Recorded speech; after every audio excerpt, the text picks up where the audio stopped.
Dari kamera pemantau, terlihat para pelaku beraksi di sebuah ruko di Jalan Rapocini, Lorong 3, Makassar. Seorang pelaku yang menggunakan jaket merah mencuri uang pemilik ruko yang tersimpan di dalam laci dengan jumlah total 4 juta rupiah. Pelaku juga membawa kabur sejumlah dokumen penting. Berdasarkan rekaman kamera pengawas, kedua pelaku yakni Andika, 32 tahun, dan Husni, 34 tahun, ditangkap unit reskrim Polsek Rapocini di rumahnya saat sedang beristirahat. Saat digeledah, petugas menemukan satu batang besi roda yang digunakan pelaku untuk mencongkel pintu ruko dan pakaian yang digunakan keduanya saat beraksi. Dari pengakuan pelaku, uang yang dicuri dipakai untuk membeli sabu-sabu dan kebutuhan lainnya.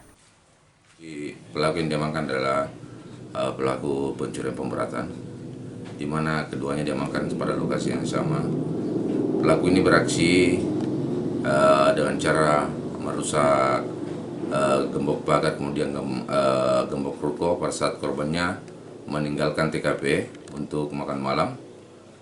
Kedua pelaku melakukan aksinya terekam CCTV. Pelaku mengambil barang berharga milik korban berupa uang tunai di dalam laci meja kasir TKP, dan keduanya melakukan aksinya untuk kedua kalinya di wilayah hukum Polsek Rapocini, termasuk salah satunya membongkar warung dan mengambil beberapa rokok serta uang tunai.